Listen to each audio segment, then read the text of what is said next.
غزہ کی جنگ میں اسرائیلی محاذ پہ لڑتے لڑتے ٹوٹ چکے ہیں، لیکن ایک ایسا حیران کن منظر سامنے آیا ہے جو اسرائیلی کی فوج کی تاریخ میں ایک نیا باب رقم کر رہا ہے۔ ہزاروں فوجی جو کبھی اپنی سرزمین کے دفاع کے لیے بے خوف ہو کر لڑتے آئے تھے، اب ذہنی دباؤ کے شکار ہو کر غزہ میں جنگ سے انکار کر رہے ہیں۔ اسرائیلی فوج کے ترجمان نے یہ اعلان کر دیا ہے کہ جنگی ذمہ داریوں سے انکار کرنے والوں کی تعداد میں غیر معمولی اضافہ ہوا ہے، اور یہ انکار صرف ایک علامت نہیں بلکہ ایک گہری نفسیاتی مایوسی کی صورت میں سامنے آیا ہے۔ آپ سب پر سلامتی ہو، میں یاسر رشید ہوں اور آپ دیکھ رہے ہیں 92 ڈیجیٹل۔ ناظرین، ہزاروں اسرائیلی فوجیوں نے مسلسل جنگ کے بعد ذہنی دباؤ کے نتیجے میں غزہ میں لڑنے سے انکار کیا ہے۔ اسرائیلی میڈیا کی رپورٹس ہیں، میرا کوئی ذاتی تجزیہ نہیں ہے۔ اسرائیلی فوج میں خودکشیوں کے واقعات اور ذہنی دباؤ کی شکایات میں اضافہ دیکھنے کو ملا ہے۔ اسرائیلی فوج کے ترجمان نے حالیہ ایک بیان کے اندر کہا ہے کہ ہزاروں اسرائیلی فوجیوں نے غزہ میں لڑنے سے انکار کیا۔ فوجیوں نے ذہنی دباؤ کی وجہ سے جنگی ذمہ داریوں سے دستبرداری اختیار کر لی۔ فوجیوں میں خودکشی کی تعداد میں جو پہلے اضافہ ہو رہا تھا وہ اب تشویشناک حد تک بڑھ چکا ہے، اور اسرائیلی فوجی حکام کا یہ بتانا ہے کہ سال 2024 میں 21 اسرائیلی فوجیوں نے خودکشی کی اور 2023 میں 17 فوجیوں نے خودکشی کی تھی۔ اسرائیلی فوجی حکام کے مطابق سال 2011 کے بعد ایک بار پھر فوجی خود کو مار رہے ہیں، اور خودکشی اسرائیلی فوج میں موت کی دوسری سب سے بڑی وجہ بن گئی۔ گزشتہ سال خودکشی کرنے والوں میں 12 ریزرو فوجی تھے، 7 لازمی سروس کرنے والے فوجی تھے اور 2 کریئر فوجی شامل تھے، جبکہ گزشتہ 2 سالوں میں 807 فوجی فلسطینیوں کے خلاف آپریشن میں ہلاک ہوئے ہیں۔ اسرائیل کے ہر شہری کو لازمی طور پہ 2 سال فوج میں نوکری کرنا پڑتی ہے، یہ ان کا رول ہے، اور جنگ ہونے کی صورت میں ہر اسرائیلی شہری کو محاذ پہ جانا پڑتا ہے، جبکہ اسرائیلی قوانین کے مطابق جنگ میں لڑنے سے انکار کے اوپر شہری کو جیل بھی ہو سکتی۔ آپ کے پاس انکار کے چانسز نہیں ہوتے۔ اگر سرکار نے آپ کو بلایا ہے تو آپ کو میدان میں اترنا پڑے گا، لیکن وہاں پر اب بددلی پھیل رہی ہے،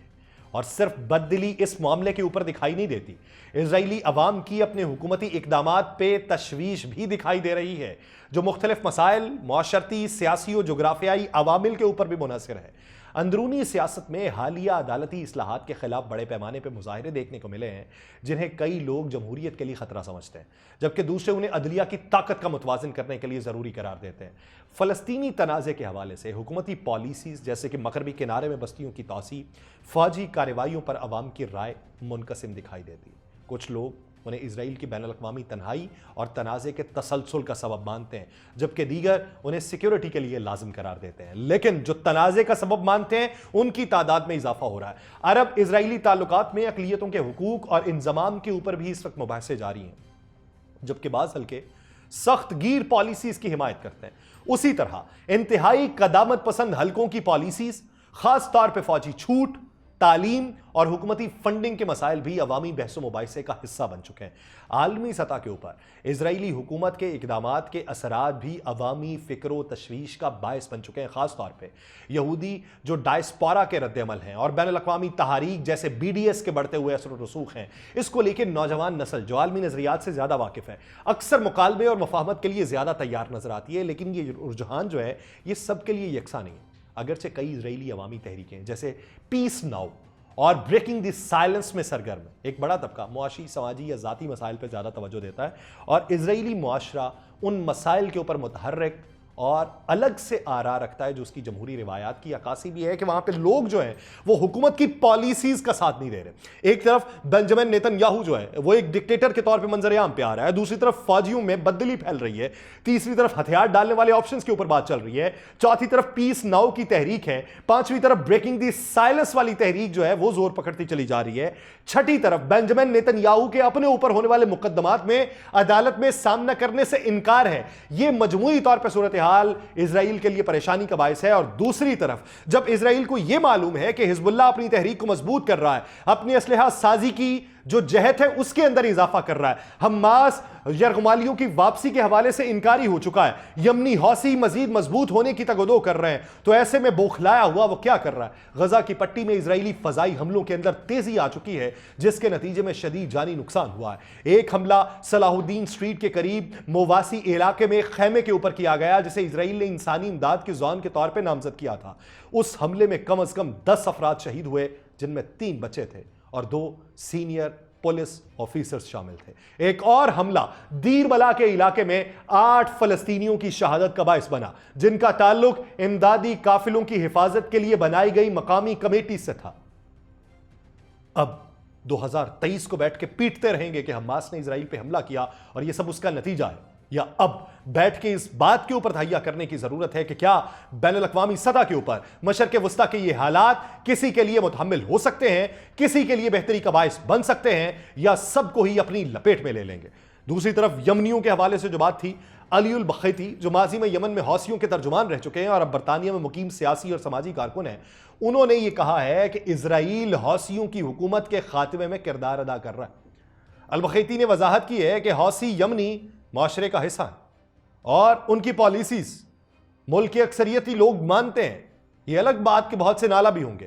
انہوں نے یہ کہا کہ اسرائیل ایک بین الاقوامی اتحاد کے قیام میں مدد کر سکتا ہے جو حوثیوں کی حکومت کا خاتمہ کرتے، جیسا کہ عراق اور شام میں داعش کے خلاف کیا گیا تھا۔ اب البخیتی کے حوالے سے یمنی حوثیوں کا کیا موقف ہے، میں آگے چل کے بتاؤں گا۔ البخیتی نے یہ کہا ہے کہ حوثی صرف اسرائیل کے لیے نہیں بلکہ پورے خطے اور دنیا کے لیے خطرہ ہے۔ انہوں نے کہہ دیا حوثی تل ابیب پر حملہ کرنے کی صلاحیت رکھتے ہیں اور ان کے اقدامات عالمی تجارتی راستوں کے لیے بھی ایک بہت بڑا سوالیہ نشان بن جائیں گے۔ حوثیوں نے حالیہ ہفتوں میں اسرائیل پہ میزائل حملے کیے تھے، جن کے جواب میں اسرائیل نے یمن میں حوثی اہداف کے اوپر حملے کیے تھے۔ وہاں پہ علی البخیتی کا یہ بیان جو ہے، اسے یمنی حوثی یہ کہتے ہیں یہ ہمارا غدار ہے، اس کو ہم نے نکال باہر کیا تھا، اس نے جا کے پناہ لے لی، اور ایسے غدار اگر وہ تیار کریں گے تو ہمیں اس کا کوئی بھی فرق نہیں پڑتا۔ ان کے مطابق اگر اس طرح کے بیانات آئیں گے تو وہ ہماری طاقت کی غمازی کرتے ہیں۔ دوسری طرف حماس کے ایک سینئر عہدیدار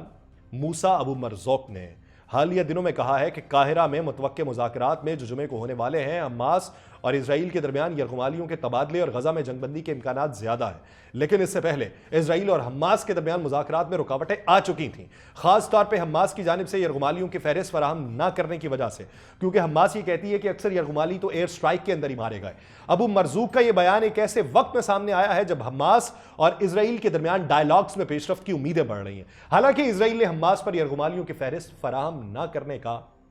الزام بھی عائد کیا ہے، جبکہ مشرق وسطیٰ میں 2025 کے لیے اردن اور مصر کی معیشتوں کے بارے میں مختلف پیشگوئیاں کی جا رہی ہیں۔ اردن کی معیشت جو ہے وہ 2025 میں 2.5 سے 3% تک کی شرح نمو حاصل کر سکتی ہے، جو کاروباری ماحول میں بہتری اور سرمایہ کاری میں اضافے سے ممکن ہوگا، جبکہ ورلڈ بینک کے مطابق اردن نے پچھلی دہائی میں اوسطاً 2.5% کی شرح نمو برقرار رکھی تھی، جو مستقبل کی معیشتی ترقی کے لیے مضبوط بنیاد فراہم کرتی تھی۔ جبکہ مصر کی معیشت کو دیکھیں تو 2025 میں 4% تک شرح نمو حاصل کر سکتی ہے اور 2024 میں یہ 2.4% تک تھی، اور یہ بین الاقوامی مالیاتی فنڈ یعنی IMF کے تحت سختی کے اقدامات کے اثرات سے متوقع تھی۔ مصر نے 2024 میں $24 ملین کے ریل اسٹیٹ کے ترقی کے حقوق متحدہ عرب امارات کو فروخت کیے تھے، جس سے $8 ملین کی مالیاتی اصلاحات کا پیکج حاصل ہوا تھا اور مہنگائی کی شرح میں کمی واقع ہوئی تھی۔ لیکن مشرق وسطیٰ کی معیشتیں 2025 تک مختلف سیاسی اور اقتصادی چیلنجز کا سامنا کر سکتی ہیں، جن میں جاری تنازعات اور قدرتی آفات شامل ہیں جو ان کی معیشتی کارکردگیوں پر اثر انداز ہو سکتی ہیں۔